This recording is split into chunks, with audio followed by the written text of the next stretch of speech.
Hello dear students, welcome in this video. और हम आपके लिए लेकर आए हैं न्यू चैप्टर नंबर 11, पिपासितः काकः। पिपासितः काकः, पिपासितः का अर्थ होता है प्यासा और काकः होता है कौआ। तो प्यासा कौआ, यहाँ पर हम आज स्टोरी करेंगे रीड किसकी, पिपासित काकः, प्यासे कोए की कहानी। ठीक है, लेट्स स्टार्ट। एकस्मिन् वने एकः काकः आसीत्। एकस्मिन् वने एकः काका आसीत्। एक वन में एक कौवा था। ठीक है। एकदा ग्रीष्मकाले सः पिपासया अति पीड़ितः अभवत्। एक बार ग्रीष्मकाल अर्थात गर्मियों में, ठीक है, तो एक बार गर्मी में वह प्यासा कौआ तो जो था ना, तो वो प्यास से बहुत ज्यादा तड़प रहा था, पीड़ित था। सः जलम प्राप्तुम सर्वत्र आभ्रमत परम जलस्य एकम बिंदुम अपि न अलभत। ठीक है, तो जब वो प्यास से बहुत ज्यादा पीड़ित था, हो रहा था, व्याकुल हो रहा था, उसने फिर जल को सब जगह उसने ढूंढा, जल को पीने के लिए ढूंढा, लेकिन उसे कहीं पर भी सर्वत्र आभ्रत, वो सब जगह घूमा, परंतु उसको जल की एक बूंद भी कहीं नहीं मिली। ठीक है। तत्सः दूरे एकम घटम अपश्यत, और फिर वहां उसको एक घड़ा दिखाई दिया। सः घटस्य समीपम, वह घड़े के समीप अगच्छत गया, और तस्मिन् घटे स्वल्पम जलम आसीत्, उस घड़े में स्वल्प अर्थात थोड़ा, कम। ठीक है, तो उस घड़े में कम जल था। काकस्य चंचुः जल पर्यंतम न अगच्छत, कौए की चोंच, चंचू अर्थात चोंच, कौए की चोंच जल तक नहीं पहुंच गई। ठीक है, जो कौए की चोंच थी वो जल तक नहीं पहुंच पाई। सः जलम पातुम समर्थः न अभवत्, और वह जल पीने में समर्थ नहीं हुआ क्योंकि उसकी चोंच वहां तक नहीं पहुंच पाई। सः चिरम अचिंत्यत, अब वह बहुत देर तक सोचने लगा। क्या सोचने लगा, देखते हैं।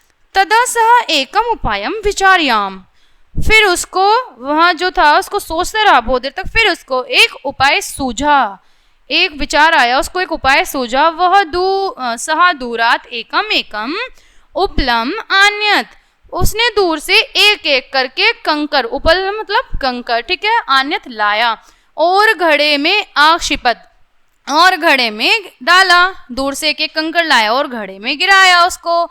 सा पुनः पुनः उपलान घटे आक्षिपत, और वह फिर उसको बार बार जब एक एक करके कंकर लाया और घड़े में आक्षिपत अर्थात गिराया या घड़े में फेंका।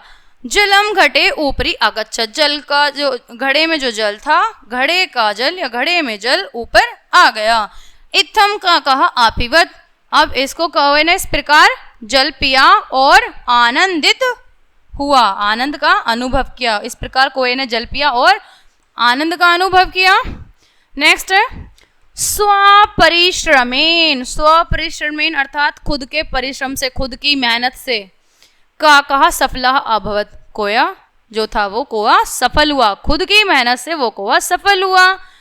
परिश्रमेन ही कार्याणि सिद्ध्यन्ति, इसीलिए कहते हैं परिश्रम से ही कार्य सिद्ध हो सकते हैं, कार्य पूरा हो सकता है मेहनत से ही। अतः ये परिश्रमम न कुर्वन्ति अर्थात, और जो परिश्रम नहीं करते ते सफलताम न लभन्ते, और उनको सफलता प्राप्त नहीं होती है। ठीक है, तो ये कहा भी गया है, एक श्लोक है, इस श्लोक में कहा गया है कि उद्योग साहसम,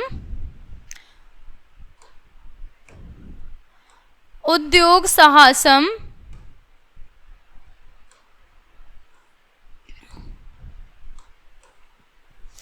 उद्योग साहसम चैव नरः कुर्वित बुद्धिमान, साहसेन वने काकः जलम पीत्वा सुखी भव। तो अब ये कौवे के लिए ही कहा गया है, ठीक है, कि उद्योग साहसम चैव अर्थात परिश्रम, उद्योग परिश्रम, परिश्रम और साहस चैव, ठीक है, तो इन दोनों से क्या, नरः कुर्वित बुद्धिमान, साहस से बुद्धिमान नर काम करते हैं। ठीक है, परिश्रम और साहस से कौन काम करता है, जो बुद्धिमान लोग होते हैं। साहसेन वने काकः जलम पीत्वा सुखी भव, और फिर कौवे ने क्या कर दिया, साहस से वन में कौवा जल पीकर सुखी भवा, सुखी हुआ। तो अपने साहस से वन में कौवा जल पीकर, पीधुआ अर्थात पीकर सुखी हुआ। और परिश्रम से, साहस से ही लोग जो काम करते हैं ना, वो कौन करते हैं? बुद्धिमान लोग काम करते हैं। तो कौवे ने भी वहां पे अपनी बुद्धिमानता दिखा दी थी। ठीक है, एक बार हम फिर से इसका हिंदी अनुवाद देख लेते हैं। एक वन में एक कौवा था, एक वन में एक कौवा था और एक बार वह ग्रीष्म काल में प्यास से बहुत पीड़ित हुआ। वह जल प्राप्ति के लिए हर जगह घूमा, लेकिन जल की एक बूंद भी उसको प्राप्त नहीं हुई। तब उसे दूर से एक घड़ा दिखा और वह घड़े के पास गया। उस घड़े में बहुत कम जल था। ठीक है, उस घड़े में बहुत कम जल था। कौवे की चोंच जल तक नहीं गई। वह जल से क्या हुआ? वह जल पीने के लिए असमर्थ था, क्योंकि उसकी चोंच नहीं पहुंची थी। उसने देर तक सोचा, और जब उसने देर तक सोचा तब क्या हुआ? तब उसे एक उपाय सूझा। वह दूर से एक एक कंकड़ लाया और घड़े में उसने वो कंकड़ डाले। उसने बार बार कंकड़ घड़े में डाला और जिससे क्या हुआ? जल घड़े में ऊपर आ गया। इस प्रकार कौवे ने पानी पिया और वो फिर प्रसन्न हो गया। पानी पीकर उसकी प्यास बुझ गई। तो अपने परिश्रम से ही कौवा सफल हुआ। ठीक है, जो परिश्रम करते हैं वो सफल हो जाते हैं। परिश्रम से ही कार्य सिद्ध होते हैं। मतलब जब आप परिश्रम करेंगे, मेहनत करेंगे, तभी तो आपको सफलता मिलेगी। इसीलिए जो परिश्रम नहीं करते, मेहनत नहीं करते, उनको सफलता भी नहीं मिलती है, वो सफलता नहीं पाते। और इसीलिए कहा भी गया है कि परिश्रम और साहस से बुद्धिमान नर, मतलब मनुष्य या लोग, कोई भी काम करते हैं। साहस से वन में जैसे कौवा जल पीकर सुखी हुआ। ठीक है, चलिए एक बार इसके हम शब्दार्थ देख लेते हैं। पिपासया, पिपासया अर्थात प्यास से, जो प्यास से व्याकुल था। अगच्छत अर्थात गया। ठीक है, अगच्छत गया, भूतकाल में जो कार्य हो चुका है। आसीत अर्थात था। स्वल्पम थोड़ा। एकदा होता है एक बार। जल पर्यंतम, जल पर्यंतम अर्थात पानी तक। ठीक है, उसकी जो चोंच नहीं पहुंच पा रही थी। अतीब, अतीब का हो गया बहुत अधिक। और चिरम, चिर अर्थात देर तक। अभवत हुआ, भव धातु हुआ। ठीक है, आचिंत्यत सोचना, सोचा उसने। सर्वत्र सब जगह। उपलम होता है कंकड़। ठीक है, तो अभ्रमत घूमा, अभ्रमत भ्रमण अर्थात घूमा। आन्यत लाया। बिंदुम होता है, बिंदुम अर्थात बूंद, बिंदु। आक्षिपत, आक्षिपत फेंक देना या डाल देना। न अलबत नहीं प्राप्त हुआ, दिखा नहीं दिखना। ठीक है, तो इत्थम होता है इस प्रकार। ततः का अर्थ हो गया इसके बाद। और आपिवत पिया। ठीक है, आपिवत, पिवत पी रहा है और अपिवत पिया। घटम हो गया यहाँ पर घड़ा। और सिद्धयंती अर्थात सफलता, सिद्ध होना कार्यों का। ठीक है, सफल होते हैं। आपश्यत देखा, आपश्यत देखा, पश्यत देख रहा है और अपश्यत देखा। उक्तम अर्थात कहा, उक्तम अर्थात कहा।